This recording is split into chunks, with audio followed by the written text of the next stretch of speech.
엄마의 주식 공부, 엄지연 지음, 카시오페아 편엠. 주식은 싼 가격에 사서 좋은 가격에 파는 것이다. 사실 수익률은 얼마에 샀느냐에 따라 결정된다. 그러다 보니 주식 매매 타이밍을 별도로 다룬 수많은 책이 쏟아진다. 소위 언제 물렸느냐, 얼마나 잡았느냐가 항상 커다란 이슈다. 나도 처음에는 언제 사고 언제 팔아야 할지를 몰랐다. 쌀 때 사고 비쌀 때 팔라고 했는데 도대체 쌀 때가 언제란 말인가? 그리고 비쌀 때는 대체 언제인가? 내가 두 번째로 마음먹고 샀던 주식은 LG 디스플레이다. 제대로 된 분석 없이 사면 좋을 것이라는 이야기를 듣고 샀다. 첫 번째였던 신세계를 살 때도 사면 좋을 거라고 듣고 샀다가 바로 팔고 말았다. 그런데 두 번째도 똑같은 실수를 저지른 것이다. 그나마 두 번째라고 나름대로 뭘 보기는 좀 봤다. 그런데 사기는 샀는데 언제 팔아야 할지를 모르겠는 것이다. 일단 내가 직접 고른 게 아니라 남이 추천해 준 거라서 더욱 그랬다. 여기서 문제는 살 때 남의 의견을 듣고 사면 팔 때도 의견이 필요하다는 것이다. 내가 하는 투자가 아닌 셈이다. 그래도 뭘 좀 해보겠다고 배운 대로 목표가 계산도 했다. 하지만 결국 내가 생각했던 목표에 도달하지 못하고 중간에 팔고 말았다. 이후 20% 정도 상승했다. 그때 깨달았다. 내가 아는 주식을 사야 하는구나. 무엇보다 내가 직접 골라야 하는구나.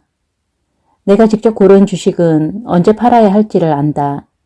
내가 샀을 때의 매력 포인트가 사라질 때가 바로 그때다. 혹은 내가 느꼈던 매력의 값어치보다 훨씬 높게 측정될 때가 그때다.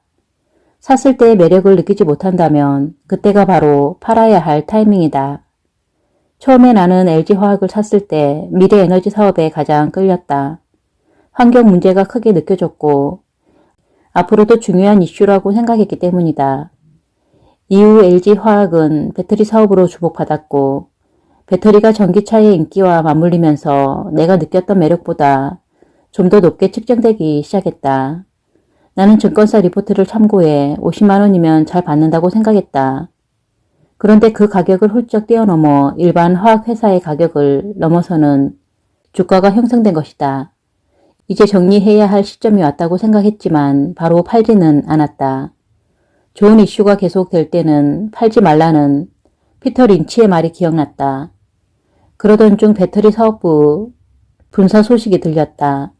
배터리 사업부를 정리하고 나면 지금의 가격은 언젠가 제자리를 찾을 터였다. 그래서 모두 정리했다. LG화학을 좋은 가격에 팔고 나오기까지 나는 계속해서 처음에 샀던 주식 투자 일기를 확인했다. LG화학은 평소 20에서 40만 원대를 왔다 갔다 했다. 떨어져서 마음이 흔들릴 때마다 내가 가장 중요하게 생각했던 미래에너지 사업이 잘 되고 있다는 사실을, 올라서 팔고 싶을 때마다 미래에너지 사업은 아직 그만큼의 가치를 인정받지 못했다는 사실을 상기했다. 이처럼 나는 주식을 골라서 살 때 꼭 초심을 일기에 적어 놓는다. 분석한 내용이 무엇인지, 특히 어떤 부분에 끌렸는지, 어떤 단점이 있는지, 왜 사겠다고 결정했는지 등 최대한 자세하게 적어 놓는다. 그래서 불안할 때 그것을 꺼내본다. 초심을 보면 팔지 말지 고민될 때도 답이 나온다. 초심대로 하면 되기 때문이다. 초심 지키기는 세상을 사는 노하우다. 주식에서는 더욱 그렇다.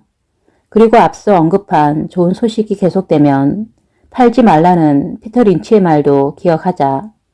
사람들은 2배가 되면 판다. 3배가 되면 판다. 이렇게 액수를 정해놓는다. 그런데 그렇게 하면 5배, 10배 가는 경험을 평생 할 수 없게 된다. 굳이 팔고 싶으면 3분의 1, 2분의 1 이런 식으로 비율을 정해서 매도하는 것이 좋다. 나머지는 들고 가면서 꺾이는 추세일 때 팔아도 된다. 마지막으로 증권사 리포트를 눈여겨보자. 그들이 제시하는 금액에는 신빙성이 있다. 물론 스스로 종목을 알고 생각을 유지하며 검토할 수 있어야 한다. 그렇지 않으면 증권사 리포트에서 제시하는 적정가를 맹신하게 되기 때문이다. 이후 수많은 거래를 해보며 타이밍을 알게 되었다. 그냥 좀 아쉽게 팔고 사면 되었다. 바닥에서 사려고 하거나 아주 꼭대기에서 팔려고 하면 항상 일을 그르쳤다. 나 자신도 많이 힘들어졌다.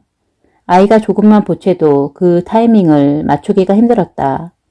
그렇다고 아이를 원망할 수는 없었다. 그래서 그냥 적당하다는 생각이 들 때 매매를 했다. 주식 격언 중에 무릎에서 사서 어깨에서 팔아라는 말이 있다. 이 말대로 마음 먹었더니 정말 그렇게 되었다. 아이를 키우며 적기라는 개념을 알게 되었다. 뭐든 적기에 교육하라고 한다. 그러면 아이는 스펀지처럼 빨아들여서 가르치기가 쉽다. 아이가 엄마를 절실히 찾을 때는 애착 발달이 적기였고 심하게 뗐을 때는 독립을 원한다는 신호였다. 아이한테 집중하고 눈을 바라봤더니 어느 순간 아이의 속마음이 보였다. 나는 종목을 사서 진짜 내 아이를 키우듯이 키웠다. 관련 기사가 나오면 유심히 살폈다. 보고서도 꼼꼼히 읽었고 주변에서 어떻게 평가하는지 참고했다. 그저 돈을 벌기 위한 수단이 아니라 정말 내 회사처럼 애정을 다해 관리했다. 한편으로는 냉철하기 위해 노력했다. 그랬더니 그동안 보이지 않던 것이 보였다. 회사의 가치보다 떨어지면 사야 할 타이밍. 회사의 가치에 훨씬 웃도는 가격으로 거래되면 독립시켜야 할 타이밍이었다. 엄마라면 주식을 아이 보듯이 바라보자. 내 아이를 위해 육아서를 읽고 공부하듯이 종목을 공부하자. 아이의 발달을 확인하듯 매 분기 보고서를 읽자. 주가가 하락해 회사가 힘들 때 주식을 매수해서 회사를 지지하자. 그리고 주가가 많이 올라 너무 높은 가치로 거래되면 독립시키자. 아이를 독립시키는 마음으로 그렇게 하면 된다. 매일의 주가 변동에도 의연하자. 아이가 울고 웃는다고 생각하면 그만이다. 아이를 키워본 엄마에게 매매 타이밍은 절대 어렵지 않다. 앙드레 코스톨라니의 돈 뜨겁게 사랑하고 차갑게 다루어라를 주식을 어떻게 독립시켜야 할지 좀 더 구체적으로 파악할 수 있다. 그는 강세장과 약세장을 달걀 모형으로 설명한다. 상승과 하강이 번갈아 일어나기에 달걀 같은 원형으로 이를 표현했다.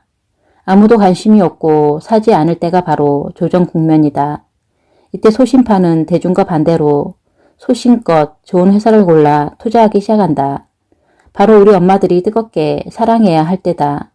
남들이 뭐라 해도 기업을 믿고 지지한다. 시간이 지나면 사람들이 몰려든다. 처음에는 다들 이성을 갖추고 있지만 수익률이 올라가면 사람들은 점점 이성을 잃는다. 핑크빛 환상해졌고 과열되어 투자가 아닌 투기가 시작된다. 이제 소심파가 빠질 시간이다. 엄마들은 이때 차갑게 기업을 독립시켜야 한다. 앙드레 코스톨라니는 주식 투자를 잘하기 위해 텔레비전을 팔고 인터넷 연결을 끊으라고 말한다. 너무 많은 정보 때문에 소신이 뚜렷한 투자자만 수익을 낼 수 있다. 그러기 위해 그는 수면제와 우량주를 동시에 사서 중간중간 울리는 천둥 번개를 신경 쓰지 말고 몇 년 푹 자라고 조언한다. 잠에서 깨어날 때 놀라운 경험을 하게 될 것이라고. 얼마나 우리 엄마들에게 딱 맞는 이야기인가. 아이를 키우며 좋은 주식을 사서 묻어두고 자발적으로 세상과 단절되자 좋은 뉴스가 났을 때 뚜껑을 열어보고 놀라게 될 것이다. 주가가 하락한다고? 그렇다고 내가 흥분할 것 같나? 나는 아우슈비츠에서 3년 동안이나 있었어. 유대인 투자자 오이겐의 바인랩은 아우슈비츠 수용소에 있었던 3년의 기억 때문에 주가 변동이 두렵지 않았다. 이렇게 말하자 주가가 하락한다고? 그렇다고 내가 흥분할 것 같아? 내가 바로 애 낳고 키운 엄마야.